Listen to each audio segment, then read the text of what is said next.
Hello friends, welcome to channel masters of botany again. मैं हूं आपका दोस्त विनय कुमार सिंह।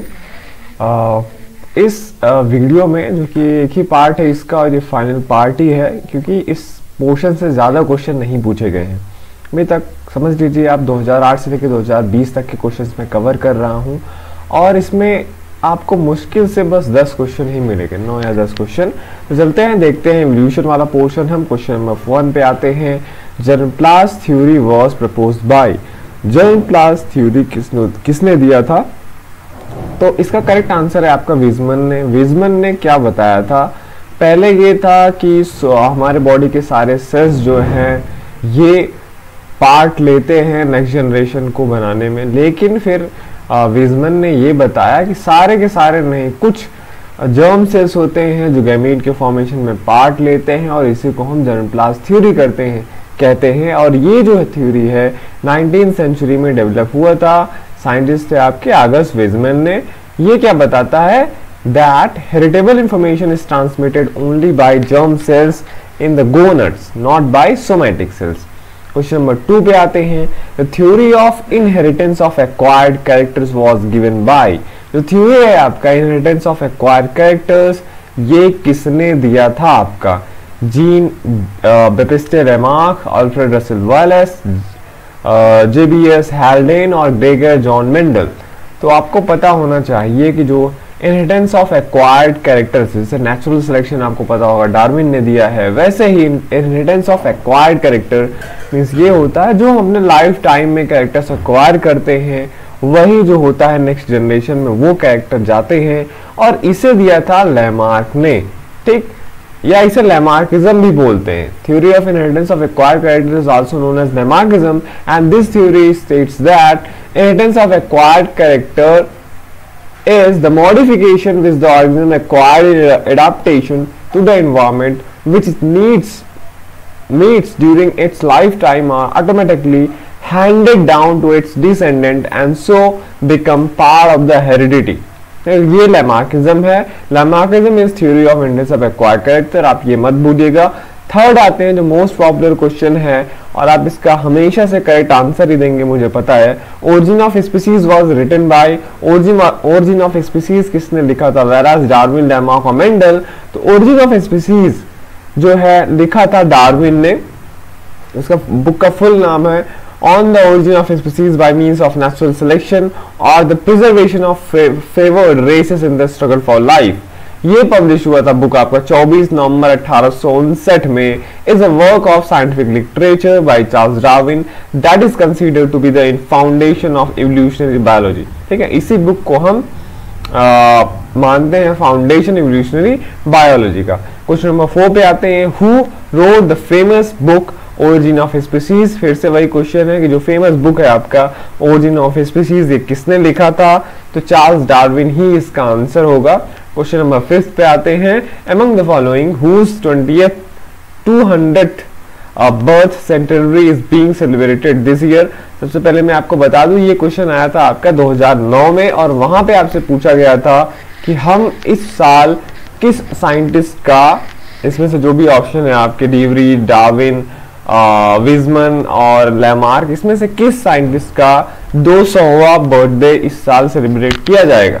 तो 2009 में ये क्वेश्चन पूछा गया था। तो जो भी यहाँ पे ऑप्शंस हैं आपके, इनमें से किसी एक का जो है 2009 में 200वां बर्थ एनिवर्सरी था। तो इसको हम एक्चुअली डार्विन डे बोलते हैं। इनका जन्म जो है 12 फरवरी 1809 में हुआ था। डार्विन का जन्म जब 1809 में हुआ था तो 1809 से 1909, 1909 से 2009, 200 साल जो है यहाँ पे डार्विन का पूरा होता। तो याद रखिएगा, इसको डार्विन डे बोलते हैं और इस साल डार्विन का 200वां जो है बर्थडे सेलिब्रेट किया गया था। और एक चीज के लिए भी इसको याद किया जाता है कि इनका जो बुक था आपका Darwin's on the origin of species, जो बुक बार बार आपसे पूछा जा रहा है ओरिजिन ऑफ स्पीसीज का, ये इसका भी 150th एनिवर्सरी था। मतलब इस बुक के जिस साल डार्विन के का 200वां जन्मदिन आता है, उसी साल इनके बुक का जो पॉपुलर बुक है on the origin of species, इस बुक के पब्लिकेशन के भी 150 साल पूरे होते हैं। ठीक है, क्वेश्चन नंबर 6 पे आते हैं। The evolution of any species can be considered as sum total of the specific adaptive changes preserve bye.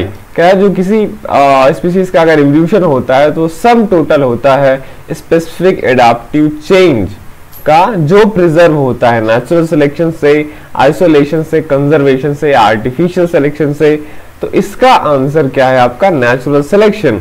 जो भी हम एडाप्टिव चेंजेस रहते हैं वो प्रिजर्व होता है किससे, नेचुरल सिलेक्शन से, वही इवोल्यूशन में आगे बढ़ता है। All the changes in a species due to all the factors give rise to variations in the individual, the nature then selects best suited variants and then are able to reproduce to leave progeny. Thus natural selection is the force that preserve best suited variants across generations. Question number 7 पे आते हैं।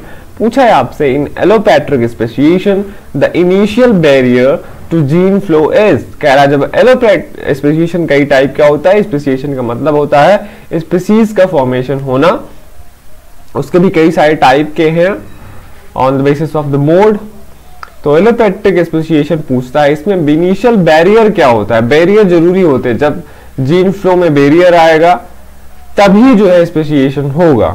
तो behavioural barrier आता है, geographical, physiological और genetic. तो allopatric का मतलब सबसे पहले मैं आपको बता दूं 4 टाइप के मेनली आपके स्पेसिएशन पाए जाते हैं, एलोपैट्रिक, पेरीपैट्रिक, पैरापैट्रिक एंड सिम्पैट्रिक। तो यहाँ पे आप चारों के बारे में देख सकते हैं। ये ओरिजिनल पॉपुलेशन है जो आपके ग्रीन सर्कल है स्टार्टिंग में चारों में।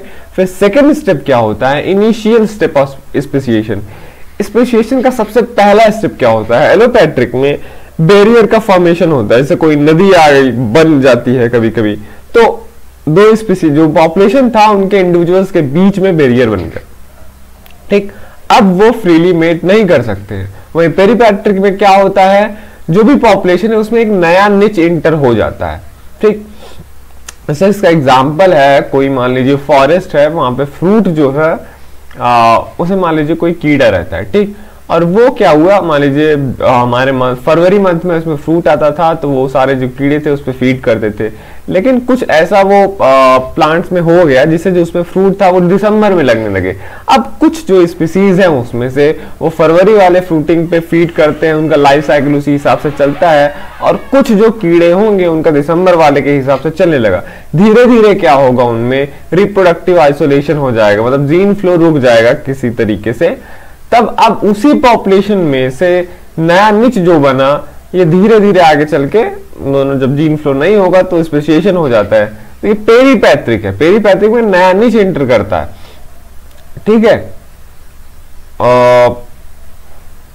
जहां पे ओरिजिनल पॉपुलेशन रहता है उसके बगल में, ठीक है। और पैरापैट्रिक में क्या होता है, पैरापैट्रिक में उसी पॉपुलेशन से में से ही, मतलब बगल में एकदम से, मतलब इंडिविजुअल पॉपुलेशन उसके मिक्स रहते हैं। एक्चुअली ये आपका था पैरापैट्रिक वाला जो मैंने एग्जांपल बताया, ये आपका आएगा अभी पेरीपैट्रिक अलग है।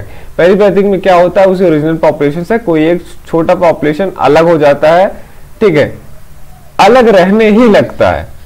वो आ जा सकते हैं पर वो आते जाते नहीं, उसमें कोई बैरियर का फॉर्मेशन नहीं होता, ठीक है। वो आ जा सकते हैं लेकिन आते जाते नहीं, और उनके बीच में जो होता है जीन फ्लो कम हो जाता है, धीरे धीरे वो आइसोलेटेड हो जाते हैं। तो मैंने आपको ये फॉरेस्ट वाला एग्जांपल दिया, ये एक्चुअली पैरापैट्रिक का है, ठीक। और सिम्पैट्रिक में जेनेटिक पॉलीमॉर्फिज्म आ जाता है, मतलब एक ही प्लेस पे कुछ म्यूटेशन वगैरह हो गया, जेनेटिक के चेंजेस आ गए, और उसी पॉपुलेशन के अंदर ही अंदर आपको विद इन द पॉपुलेशन आपको नया स्पीसीज मिलेगा, ठीक। और यहाँ पे एडजेसेंट निच बनता है, मतलब उस ओरिजिनल पॉपुलेशन के बगल में। तो ये आपके लीजिए जगह प्लेस टू प्लेस वेरिएशन है, और यहाँ पे आइसोलेटेड निच रहता है, ठीक। कुछ दूर जाके अपना अलग से नया पॉपुलेशन बनाते हैं। तो allopatric speciation is speciation that happens when two population of the same species become isolated from the each other due to the geographical changes. तो एलोपैट्रिक वाला एकदम क्लियर होना चाहिए, ये आसान है। यहाँ पे जियोग्राफिकल आइसोलेशन हो जाता है, ठीक। When a small group of individual break off of the larger group है ओरिजिनल पॉपुलेशन, उससे कुछ स्मॉल ग्रुप ऑफ इंडिविजुअल अलग हो गए जो नया स्पीसीज बनाते हैं, इनटू डिफरेंट स्पीसीज बने। ये क्या हो गया आपका, ये पेरीपैट्रिक है। पेरी मैंने आपको बताया ये वाला, ठीक है। स्मॉल ग्रुप ऑफ पॉपुलेशन यहाँ पे अलग होता है, और वो धीरे धीरे अपने में ही रिप्रोडक्शन वगैरह करने लगते हैं, धीरे धीरे वो नया स्पीसीज बन जाते हैं। ये पेरी है, ठीक है। पेरी का मतलब यहाँ पे स्मॉल ग्रुप ऑफ इंडिविजुअल बनेंगे। और फिर आते हैं हम एज एन एलोपैट्रिक स्पेसिएशन, कह रहा है एलोपैट्रिक स्पेसिएशन के जैसे ही physical barrier make it impossible for member of the group to interbreed with another.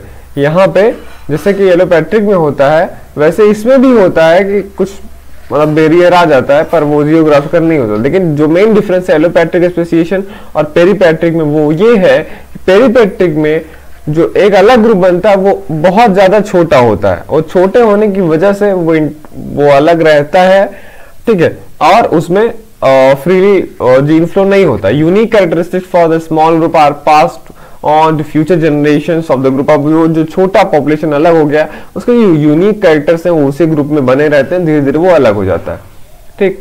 अब आता है आपका पैरापैट्रिक, a species is spread out over a large geographical area, ठीक है। इसमें क्या होता है आपको पता है, कोई भी स्पीशीज के इंडिविजुअल वो लार्ज जियोग्राफिकल एरिया में स्प्रेड रहते हैं, ठीक। Although it is possible for any member of the species to mate with another, कह रहा है ये पॉसिबिलिटी रहती है कि उसके सारे मेंबर आपस में इंटरब्रीड कर सके, लेकिन बाय प्रेफरेंस वो अपने जियोग्राफिकल रीजन में जो एरिया रहता है उसी के बीच के जो इंडिविजुअल है उनमें उनका रिप्रोडक्शन वगैरह होता है, तो ठीक है, तो वो इंटरब्रीड कर सकते हैं बट बाय प्रेफरेंस वो वहीं पे इंटरब्रीड करते हैं, ठीक, उसी बगल में। Like allopatric and peripatric speciation, different habitat influence the development of different species in पैरापैट्रिक। जैसे एलोपैट्रिक में पेरीपैट्रिक में आपने देखा वैसे ही पैरापैट्रिक वाले में ही हैबिटेट का असर पड़ता है और ये स्पेसिएशन को लीड करता है। पर यहाँ पे क्या डिफरेंट है, instead of being separated by a physical barrier, लेकिन ये एलोपैट्रिक और पेरीपैट्रिक से इसमें अलग है क्योंकि यहाँ फिजिकल बैरियर होता है कोई ना कोई, यहाँ पे जो स्पीशीज होता है ये सेम इन्वायरमेंट में ही रहता है पैरापैट्रिक में, ठीक। और सिम्पैट्रिक तो सेम है, जिसमें जेनेटिक मैंने आपको म्यूटेशन वगैरह हो गया तो वो स्पेसिएशन हो जाता है, तो ये सिम्पैट्रिक में आ गया। तो 4 टाइप के हैं, जियोग्राफिकल वाला आए तो आप एलोपैट्रिक में जाइएगा, ठीक है, फिजिकल बैरियर आए तो पेरीपैट्रिक में, या तो आपसे पूछा जाए स्मॉल पॉपुलेशन अगर अलग हो गए, ठीक है, अलग हो गए छोटा पॉपुलेशन तो जीन फ्लो उनका आपस में उसी में रहता है। पर यहाँ पे पैरापैट्रिक में देखेंगे तो मतलब कह लीजिए बाय प्रेफरेंस वो रिप्रोडक्शन नहीं करते हैं, उन चांसेस रहते हैं पर इसमें चांसेस नहीं रहते हैं, मतलब चांसेस का मतलब वो दूर चले जाते हैं। तो ऐसे सिम्पैट्रिक में तो म्यूटेशन होगा तो वो आपको नया स्पीशीज देखने को मिलेगा उसी में। क्वेश्चन नंबर 8 पे आते हैं, a species occurring in different geographical area is known as, कह रहा है अगर एक कोई स्पीशीज है अलग अलग जियोग्राफिकल एरिया में है तो वो किस टाइप का स्पेसिएशन है, सिम्पैट्रिक, बायोलॉजिकल, एलोपैट्रिक और बायो स्पीशीज। तो ये जो है जियोग्राफिकल अगर एरिया की बात आए तो एलोपैट्रिक है, मतलब कोई पॉपुलेशन था वो कुछ जियोग्राफिकल चेंजेस की वजह से अलग अलग हो गए तो ये एलोपैट्रिक स्पेसिएशन में आता है, जैसे कि मैंने आपसे ऊपर बताया था। नेक्स्ट क्वेश्चन नंबर 9 है, ये लास्ट है, इतना ही क्वेश्चन पूछा गया है बीएचयू में 2008 से लेकर 2020 तक। Which of the following theories of evolution is most acceptable, इसमें से कौन सा थ्योरी जो है एवोल्यूशन का वो सबसे ज्यादा एक्सेप्टेड है, लैमार्कियन, डार्विनियन, म्यूटेशन थ्योरी और सिंथेटिक थ्योरी। तो इसका करेक्ट ऑप्शन है आपका synthetic theory. Modern synthetic theory है, इसे न्यू डार्विनिज्म भी बोलते हैं, ये एक एक्सटेंशन है, ठीक, तो मतलब डार्विन ने जो थ्योरी दिया था एवोल्यूशन का उसका एक्सटेंशन है जहां पे कॉम्बिनेशन है। ये इसमें जो न्यू डार्विनिज्म है या जो मॉडर्न सिंथेटिक थ्योरी है ये एक्चुअली कॉम्बिनेशन है डार्विन का, म्यूटेशन का, नेचुरल सिलेक्शन का। Both Darwinian and synthetic theory are based on the mutation and population genetics. This theory is accepted by the most biologists. ठीक है, तो ये सारा एवोल्यूशन था। इसमें आपने देखा वीजमन आते हैं, ठीक है, वीजमन आते हैं, फिर लैमार्क आते हैं, डार्विन आते हैं, इनका बुक, ये सारी चीजें हो गई। फिर नेचुरल सिलेक्शन वगैरह क्या है, स्पेसिएशन के कितने टाइप होते हैं, ये चीजें बार बार पूछी गई हैं। फिर वही है सिंथेटिक थ्योरी क्या है, Lamarckian theory, Darwinian theory, mutation theory, synthetic theory, फिर आपका स्पेसिएशन हो गया, ठीक है। बाकी अब पढ़ लीजिएगा ह्यूगोडॉरिस के बारे में, वीजमन के बारे में, इन सब के बारे में थोड़ा थोड़ा, वेलास वगैरह, हेल्डेन कौन थे, लैमार्क, ठीक है। तो ये हो गया आपका सारा एवोल्यूशन, यहाँ पे खत्म होता है। इसका भी मैं आपको पीडीएफ पकड़ा दूंगा, देखते रहिए आप अपना channel masters of botany, subscribe जरूर कीजिए रेगुलर अपडेट्स के लिए। चलता हूं मैं, मिलूंगा नेक्स्ट वीडियो में। Thank you for watching this video.